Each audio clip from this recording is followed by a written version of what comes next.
masih ada. Iya, kita kan waktu berdebat itu kan, waktu Tamrin saya kasih tahu, Pak Ketut berdiri di muka pintu pemeriksaan itu ya, sedikit pinggang. Siapa Tamrin? Siapa yang suruh tebang? MB.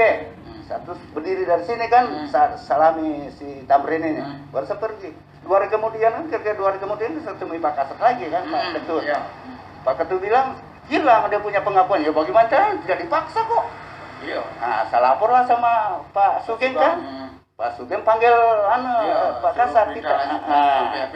Tempat kita berdebat di depannya Pak Kapolres kan. Pak Kapolres ambil kesimpulan berdiri di whiteboard. Dia bilang, kalau begitu bikin BAP lanjutan. Artinya sudah di BAP kan? Iya. Pasal berapa waktu itu? Itu kan penyerobotan. 385? Iya, penyerobotan. Penyerobotan. Kalau baru impor jangan dikasih satu beres itu. Kan begini tuh, Bapak kan di pintu kanan itu kan, ini modelnya kan, Tamrin, ya kan sudah polisi itu kan, siapa yang suruh tebang? Yang MB, mungkin jabat tangannya kan, terima kasih banyak, saya pulang lah. 2 hari kemudian kan, saya temui Pak Kasat, Pak Ketut, kan Bapak bilang, tidak masuk dalam BAP, saya bagaimana caranya tidak masuk pengakuannya.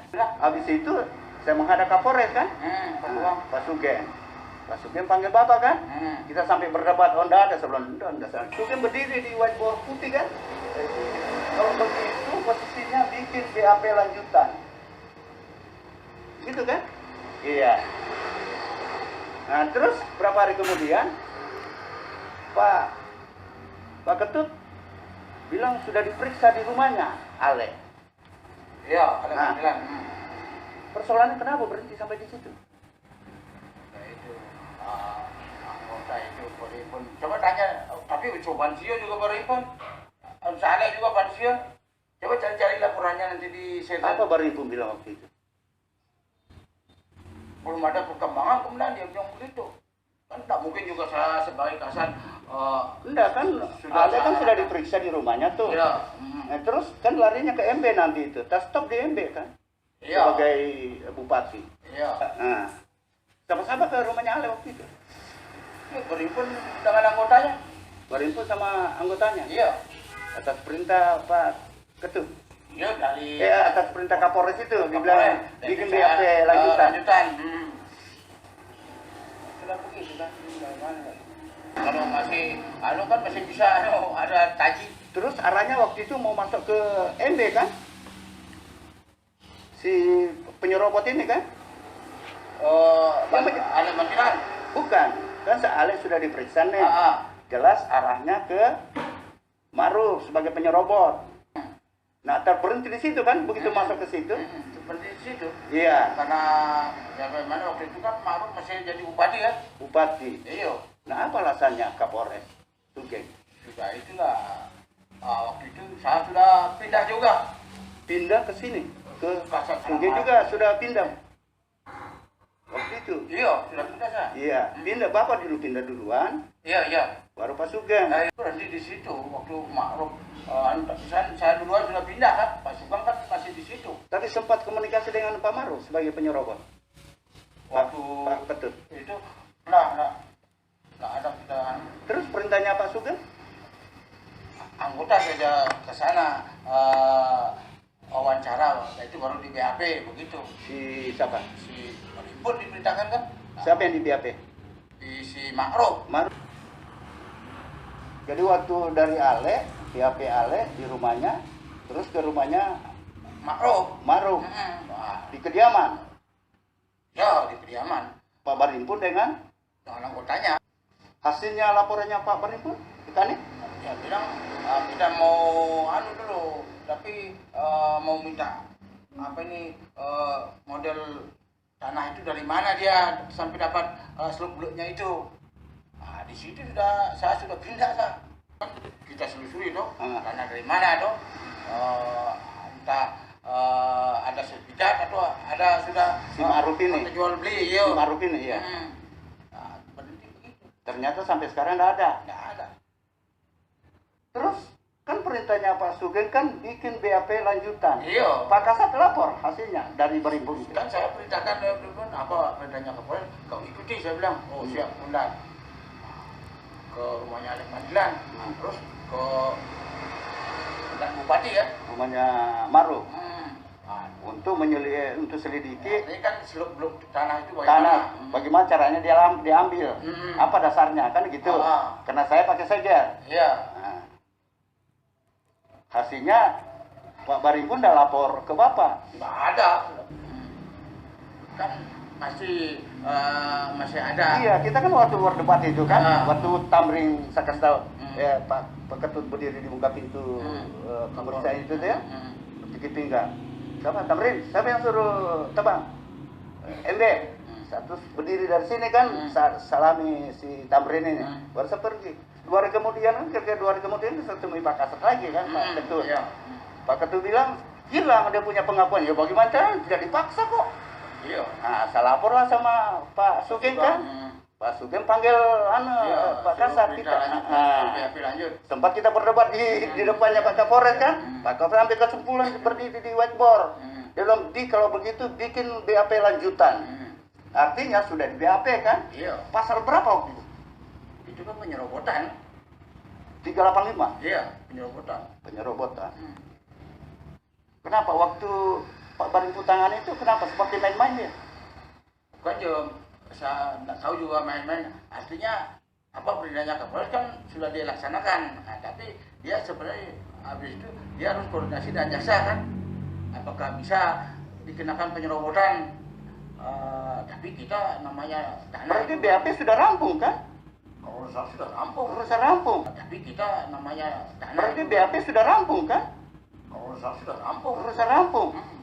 Kan kita akan buka siapa punya tanah itu sebenarnya itu. Iya. Enggak, kan saya pakai segel. Iya.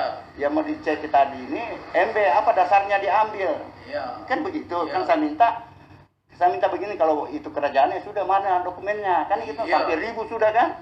Iya, Ribut. Nah, sudah saya lapor ke Polres kan. Nah, inilah yang diselidiki. Mana apa dasarnya merampas?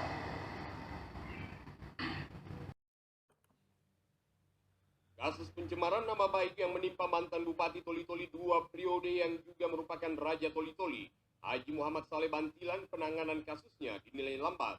Mantan Bupati Toli-Toli Haji Muhammad Saleh Bantilan mengungkapkan, lambatnya penanganan kasus tersebut oleh penyidik Polres Toli-Toli menjadi tanda tanya besar bagi dirinya selaku korban pencemaran nama baik atas penanganan kasus yang merugikan dirinya.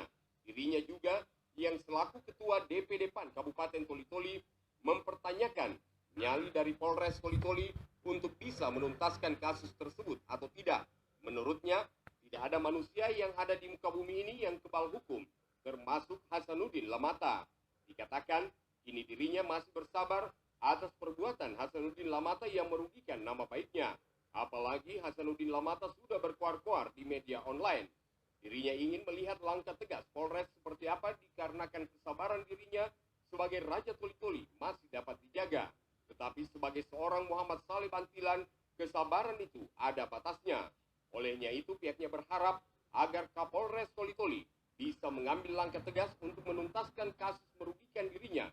Jika nantinya proses ini berjalan dan dirinya dinyatakan bersalah, maka dirinya siap dihukum dengan undang-undang yang berlaku. Kita minta supaya ini dituntaskan, supaya selesai. Ya kan, kita takut ini merembet, Pak. Kalau saya sih tidak ada masalah, tapi masyarakat saya orang suku Toli-Toli, ya kan, masyarakat yang suku lain yang ada di Toli-Toli yang sudah enak dia punya hidup, itu juga minta ke dia keberatan. Nah, mereka sudah datang ke saya, tanyakan itu. Saya bilang, tunggu, ini udah mata kan cuma 1 orang, tuh apa kita pusing-pusing? Kasih biar saja dulu dia berteriak-teriak tuh. Tapi ini katanya keterlaluan. Jadi mereka desak saya tadi malam, ya, untuk kita demo dia dan Udin Lamata itu dicari. Sementara itu di tempat terpisah, Kasat Reskrim Polres Toli-Toli Ibtu Rizal membenarkan adanya laporan mantan Bupati Toli-Toli Haji Muhammad Saleh Bantilan mengenai dugaan pencemaran nama baik yang dilakukan Hasanuddin Lamata.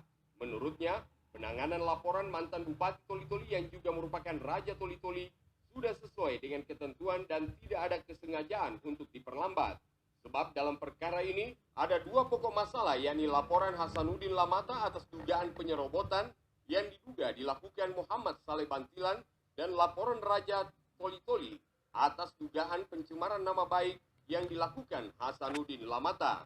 Dijelaskan, untuk mencari titik terang mengenai laporan mantan Bupati Toli-Toli atas dugaan pencemaran nama baik, tentunya penyidik harus menyelesaikan terlebih dahulu laporan Hasanuddin Lamata. Karena itu pihaknya dalam waktu dekat sudah akan melakukan gelar perkara untuk memutuskan laporan Hasanuddin dilanjutkan atau tidak, agar laporan Raja Toli-Toli dapat segera diselesaikan. Ini kan ada 2 laporan. Pak Ale juga melaporkan ke unit Tipiter dalam hal ini undang-undang IT-nya. Terus kemudian si Udin Lamata melaporkan penyerobotannya di unit pidana umum. Makanya kita harus membuktikan itu penyerobotan yang dilakukan Pak Ale. Apakah terbukti Pak Ale melakukan penyerobotan yang dilaporkan oleh Udin Lamata. Makanya itu sementara proses penyelidikannya berjalan. Kami juga kemarin sudah turun ke lapangan untuk mengecek lokasi yang dimaksud itu yang mana. Kasat Reskrim Polres Toli-Toli berharap seluruh pihak untuk bisa bersabar dan menahan diri mengenai perkara tersebut dikarenakan pihaknya tidak pernah memihak kepada siapapun dalam menangani suatu perkara. Yang terbukti bersalah akan ditindak sesuai hukum yang berlaku di negara kita. RRI Toli-Toli, Andi Nur Samsu melaporkan.